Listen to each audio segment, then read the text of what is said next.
Gracias, licenciado Rubén Elías Rodríguez, moderador de la mesa, al presidente del Instituto Colombo Panameño de Derecho Procesal, magistrado Abel Zamorano, a los distinguidos miembros de este importante organismo que promueve la docencia, la academia, la investigación, el análisis de instituciones jurídicas y de instituciones procesales, y que una vez al año se da cita en algún destino o punto del país para tales propósitos. Así que gracias por la invitación que le han hecho al Tribunal Electoral, a sus funcionarios, para abordar algunos temas importantes y de actualidad con respecto a la materia electoral. También darle mi caluroso recibimiento al exmagistrado Rolando Murga Torraza, amigo de muchos años, que nos acompaña en la mesa principal, y de seguro pues esperamos que los temas abordados sean del interés de cada uno de ustedes.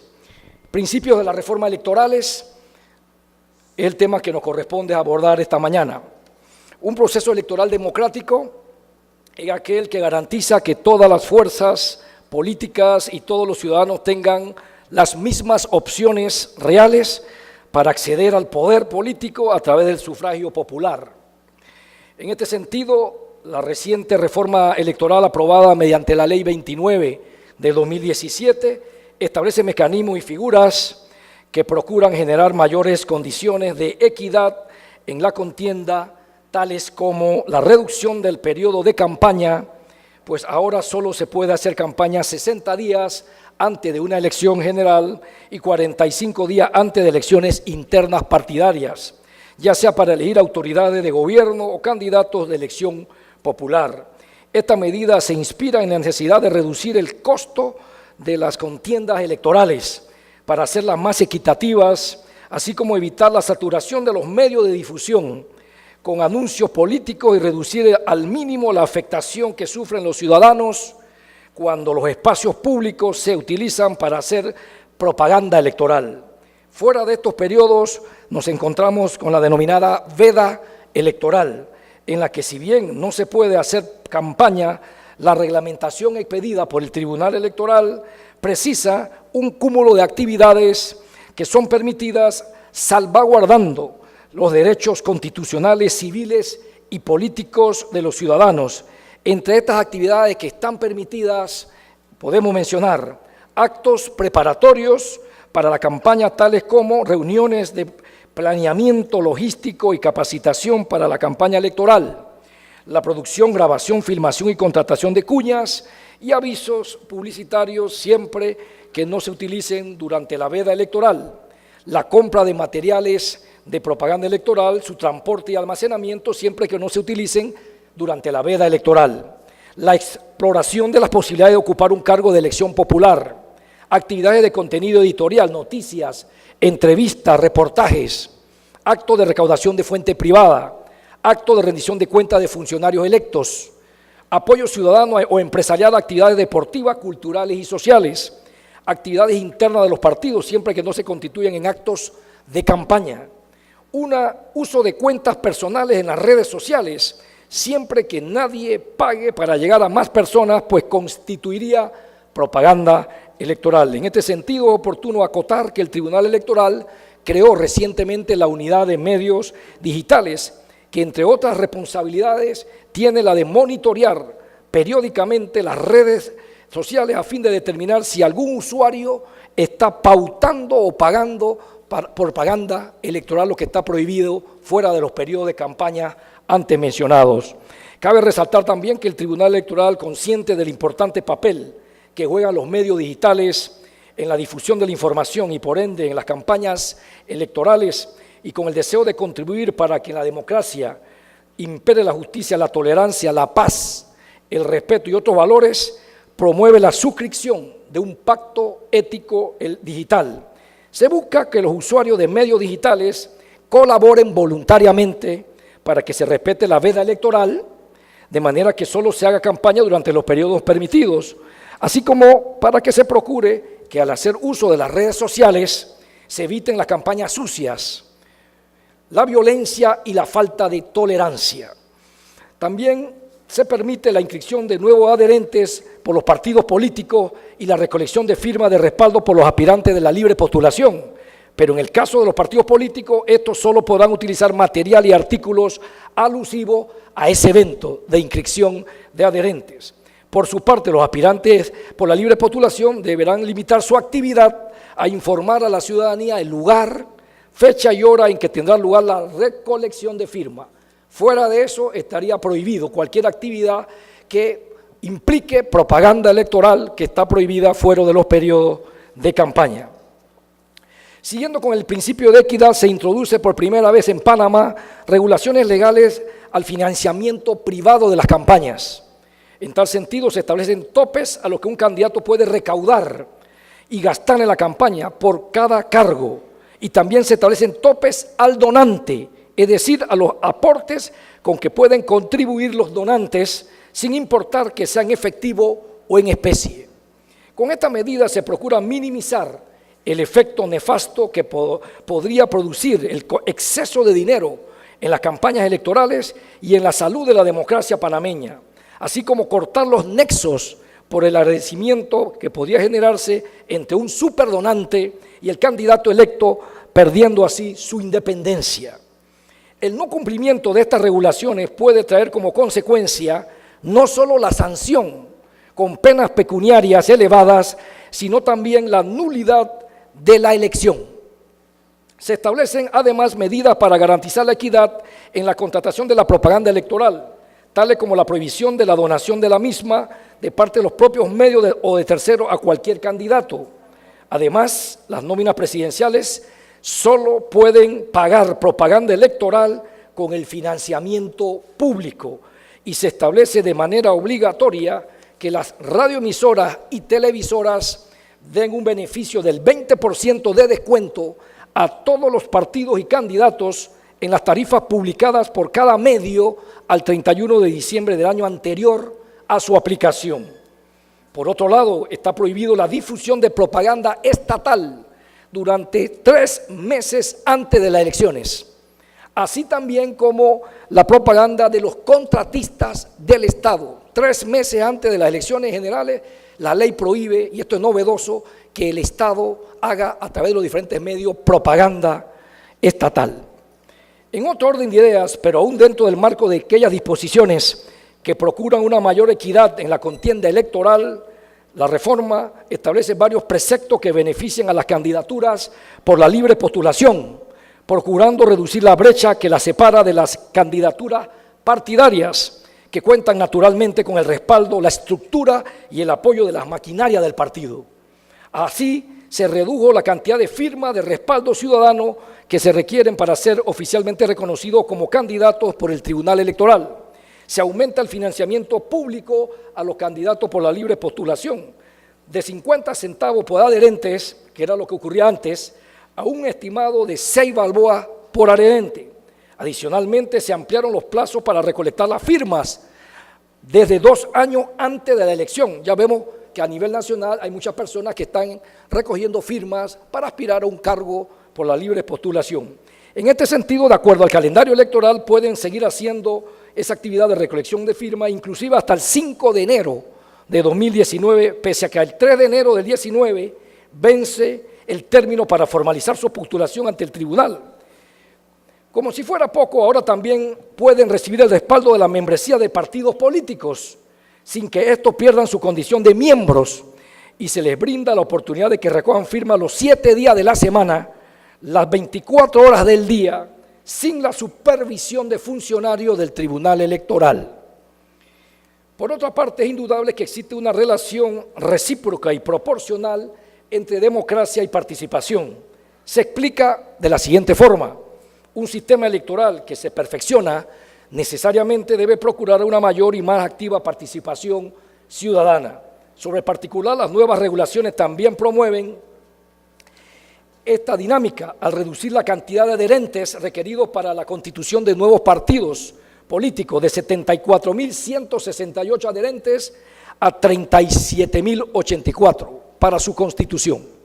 De hecho, con estas nuevas reglas se han constituido hasta el momento 2 nuevos partidos, a saber, el Frente Amplio por la Democracia, FAD, y el partido Alianza, y es muy probable que se constituyan otros partidos.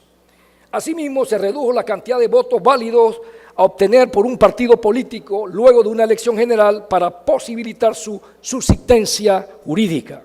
La ley contempla otras medidas a fin de reducir la inequidad entre las fuerzas políticas durante la campaña. Estas medidas son, rápidamente las menciono, la prohibición a los precandidatos y candidatos de participar desde el 5 de mayo del 2018 en eventos de inauguración de obras o actividades financiadas con fondos públicos directamente relacionados con estos, conforme al artículo 243 del Código Electoral, reglamentado por el decreto 21 del 4 de mayo del 18.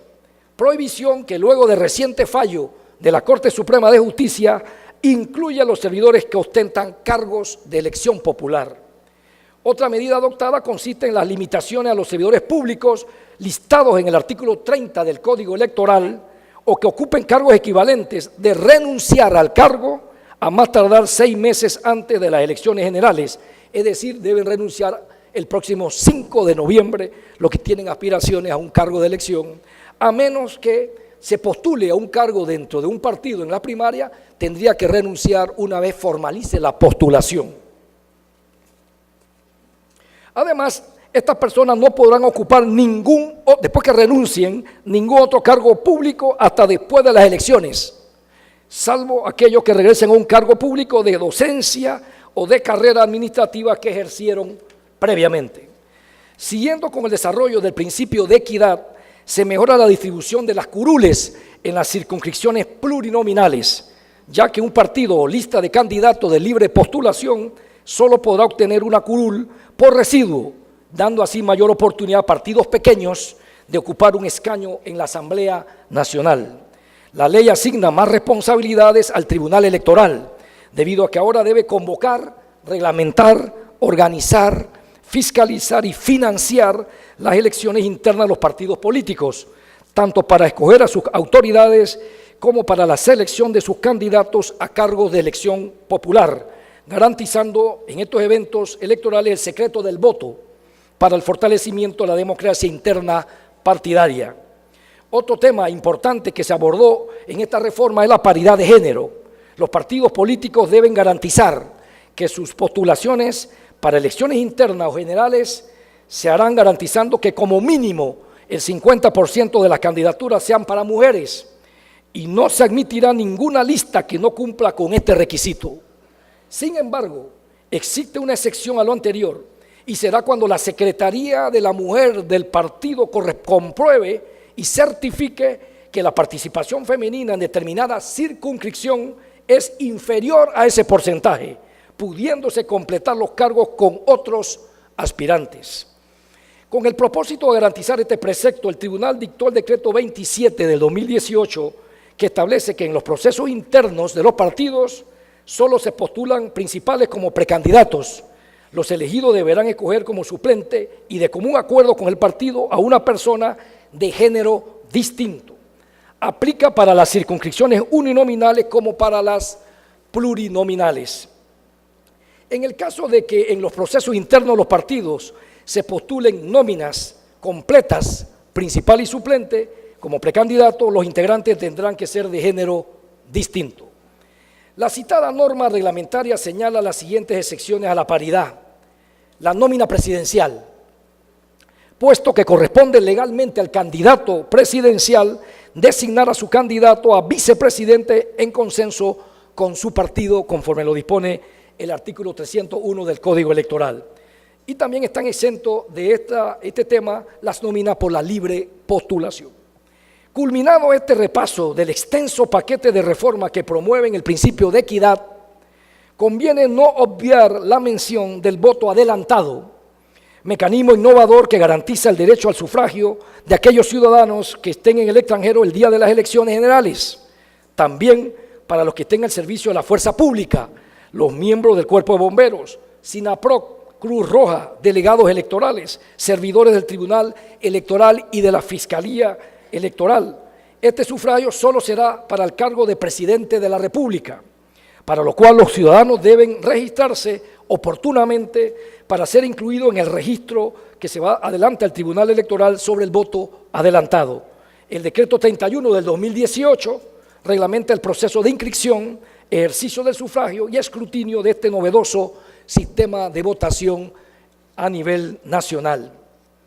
Es preciso destacar que la nueva regulación establece organismos de consulta permanente del Tribunal Electoral, entre ellos el Foro Ciudadano Pro Reformas Electorales, el Foro Nacional de Mujeres de Partidos Políticos, el Foro Nacional de Juventudes de Partidos Políticos.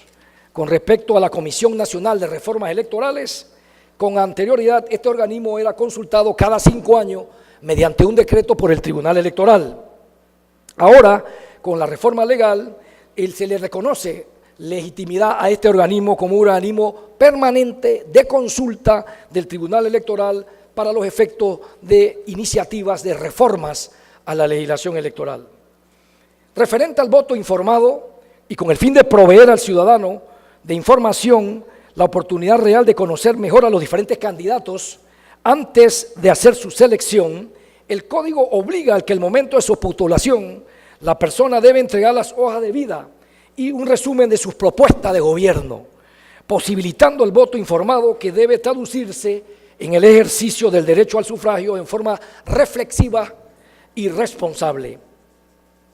Otro principio que inspira esta reforma importante o trascendental para Panamá es el principio de transparencia y rendición de cuentas. Veamos algunos temas inspirados por este principio. Las normas de transparencia sustentan un sistema democrático que permita a los electores cada vez más acceso a la información.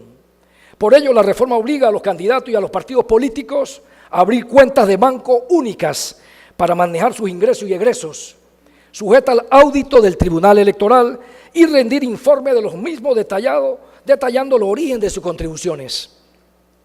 Están exentos de la apertura de cuenta aquellos candidatos en cuyas circunscripciones haya menos de 5.000 electores, aunque seguirán obligados a llevar un registro de ingresos y de egresos. Esto se encuentra regulado en el artículo 207 del Código Electoral. Los bancos en los que se abran las cuentas específicamente para campañas electorales de los partidos políticos deberán suministrar al Tribunal Electoral la información pertinente sobre el manejo de los fondos depositados en estas cuentas, ya sea de financiamiento público o privado. En este sentido, se creó la Dirección de Fiscalización del Financiamiento Político mediante el decreto 2 del 8 de enero de este año. La misma está constituida por un equipo interdisciplinario entrenado para que todas las regulaciones antes señaladas sobre el financiamiento de la campaña no sean meras promesas y falacias. Entre sus principales funciones del recién creado organismo tenemos fiscalizar y evaluar los ingresos y desembolsos efectuados por los partidos políticos y candidatos por la libre postulación, de acuerdo a lo determinado en la reglamentación correspondiente. Verificar el uso correcto de las cantidades asignadas mediante el Fondo de Financiamiento Público a los partidos y candidatos de libre postulación. Auditar el registro de las contribuciones privadas que reciban los partidos políticos en su formación y funcionamiento. Presentar a los partidos políticos y al Pleno del Tribunal informes de auditoría para comunicar los resultados de cada uno de los trabajos realizados. Corroborar que las erogaciones que se hicieron de conformidad con las reglamentaciones pertinentes. La presentación del informe de ingresos y gastos que están obligados a presentar los partidos políticos y los candidatos por la libre postulación deben hacerse dentro de los 15 días siguientes a la elección. Y la no presentación del informe se sanciona con multa de 3.000 balboas. Además, esta sanción es la que produce mayor efecto para que se cumpla la disposición antes mencionada. Los que no entreguen este informe de ingresos y egresos de sus gastos de campaña no recibirán su credencial hasta que entreguen el informe. Debemos mencionar que en las cuentas únicas de campaña deberán estar abiertas a más tardar en la fecha en que se presente la postulación a lo interno del partido político como precandidato. Una vez abierta la cuenta, todas las sumas que se recauden serán depositadas en ella y los gastos deben financiarse con esa cuenta. Toda recaudación y gasto incurrido antes del periodo de campaña deberá quedar registrado en el sistema de contabilidad para ser incluido en el informe que debe presentarse al Tribunal Electoral dentro del plazo antes mencionado. Veamos el siguiente principio: fortalecimiento de la justicia electoral. Un sistema democrático debe ser capaz de impartir justicia en el ámbito electoral, salvaguardando los derechos políticos de los ciudadanos y garantizando que todos los actos y procedimientos electorales se efectúan conforme a la ley. En este caso, la reforma introduce la doble instancia para decidir las controversias electorales administrativas y algunas medidas para combatir el clientelismo. Se incrementa además el monto de la fianza para poder impugnar el resultado de una elección. Se estipula la reducción sustancial tanto del fuero penal electoral como del fuero laboral. Y se incorpora la justicia penal electoral al sistema penal acusatorio. Veamos rápidamente cada uno de estos aspectos en detalle. Se introduce en esta reforma la doble instancia para decidir las controversias electorales administrativas. El juzgamiento de las mismas será competencia en primer lugar de los jueces electorales. Estos decidirán controversia en temas tales como impugnación del padrón electoral preliminar, en la cual se encuentran los jueces electorales actualmente, controversia de elecciones internas partidarias para cargo de elección popular, impugnación de postulaciones, inhabilitación de candidatos y las demandas de nulidad de elecciones y proclamaciones. La doble instancia se surta ante el Pleno del Tribunal Electoral mediante el recurso de apelación, con el fin de garantizar el debido proceso en el sistema electoral. Es importante destacar que antes en cada proceso electoral el sistema se veía permeado por el clientelismo, ya que los candidatos a puestos de elección popular manifestaban promesas o entregaban bienes que le pudieran ser útiles al elector con tal de captar sus votos y simpatías. Gracias a estas reformas electorales de la Ley 29 del 2017, se empleó como medida para combatir el clientelismo, incluir como causal de nulidad de la elección y proclamación de un candidato la entrega de dádivas, donaciones, regalos, cualquier actividad con fines clientelistas. Otro punto a destacar en este principio tan importante es que el Tribunal Electoral, a iniciativa propia, eliminó entre sus facultades el iniciar de oficio la inhabilitación de candidaturas, que tiene por consecuencia la pérdida de los derechos políticos electorales. Según lo prevé el artículo 31 del Código Electoral, ahora tendrá que ser a solicitud de parte interesada o por parte de la Fiscalía General Electoral. Por otra parte, estas amplias reformas contemplan, como señalábamos, un aumento de las fianzas para impugnar el resultado de una elección para los distintos cargos de elección. Las sumas se encuentran establecidas en el Código Electoral en el artículo 422. Por ejemplo, para impugnar al cargo de presidente de la República se requiere presentar una fianza de $50,000. Este aumento en las fianzas buscan disminuir las innumerables demandas de nulidad de elección que recibía el Tribunal Electoral y además obligar a un candidato a no incurrir en faltas que puedan costarle la elección, por un lado, y por otro, la pérdida innecesaria de dinero, interponiendo fianzas sin tener fundamento ni base legal para demandar. Otro aspecto en mención en el ámbito electoral es la reducción sustancial tanto del fuero penal electoral como del fuero laboral, que si bien es cierto están amparados bajo la normativa del Código Electoral, se reduce significativamente. Como primer punto se detallan los cambios que surgieron en este tema del fuero penal electoral. ¿Quiénes tienen fuero electoral penal? Los presidentes, vicepresidentes, secretarios y subsecretarios generales de los partidos políticos. Poseen el fuero penal desde la convocatoria al proceso electoral respectivo y hasta que quede ejecutoriada la última proclamación del evento en el partido. Para los candidatos en elecciones internas o primarias, desde que queden firme su postulación hasta 15 días después de la ejecutoria de la proclamación. Para los candidatos en elecciones generales o parciales, desde que queden firme su postulación en el Tribunal Electoral hasta 15 días después de la ejecutoria de la proclamación en la elección. Para los candidatos de la libre postulación, desde que quede ejecutoriada la resolución del Tribunal Electoral que autoriza la recolección de firmas y hasta 15 días después de la ejecutoria de la proclamación en la elección en que participe. Es importante señalar que también gozan del fuero penal electoral los funcionarios electorales y enlaces, tales como los magistrados del Tribunal Electoral, delegados electorales, los que participan en la jurado de mesa, etc.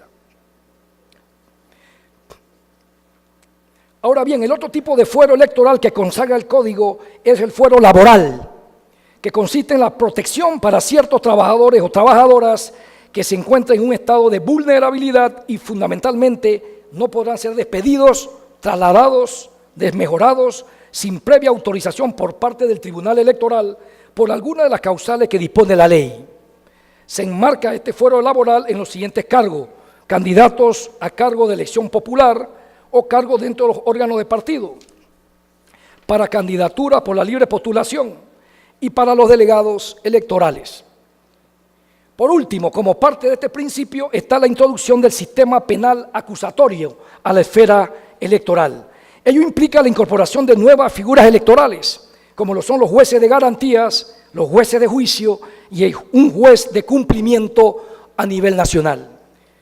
Los jueces de garantías son los encargados del control de la legalidad de los actos de investigación que adelantan los fiscales electorales y que afectan o restringan los derechos fundamentales del imputado.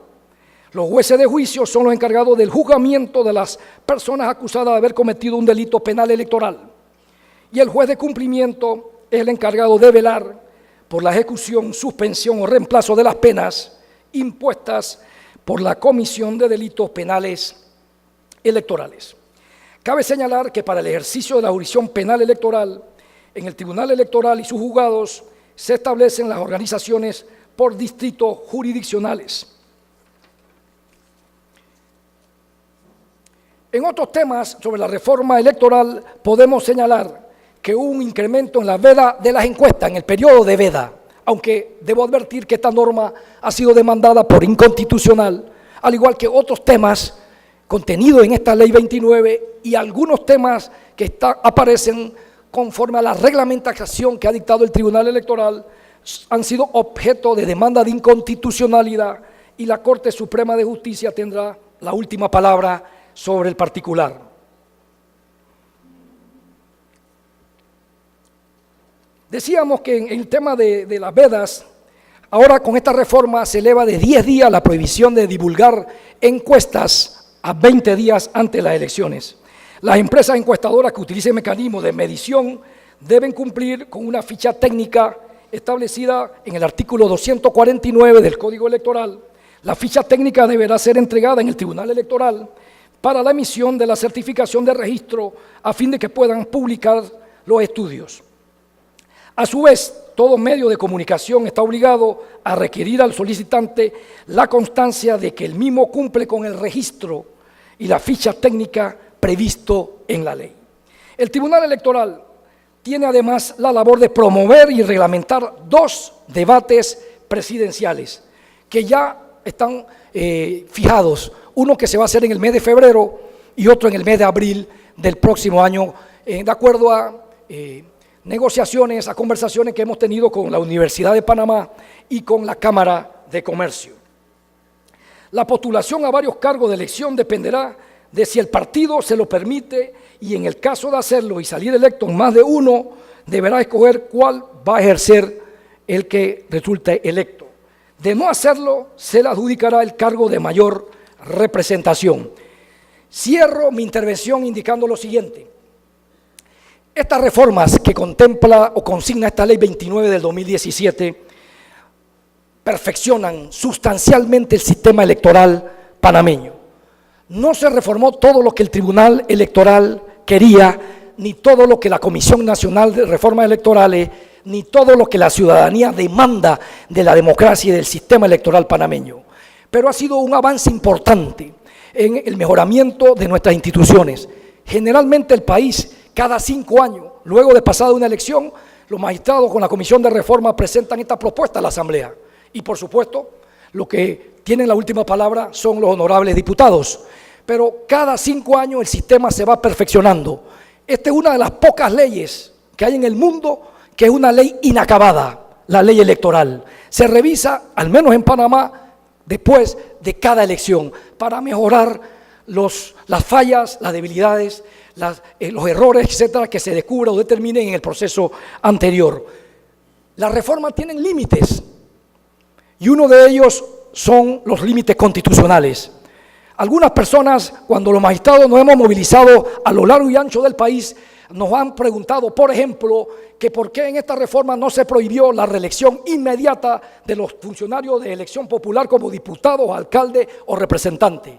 Nos preguntan que por qué la ley permite o por qué la ley no prohibió que un diputado postule a su esposa o la diputada a su esposo como suplente. Nos preguntan muchos temas y la respuesta es sencilla. Esta es una reforma a la ley electoral. Si el país quiere reformas más profundas, tenemos que reformar la Constitución.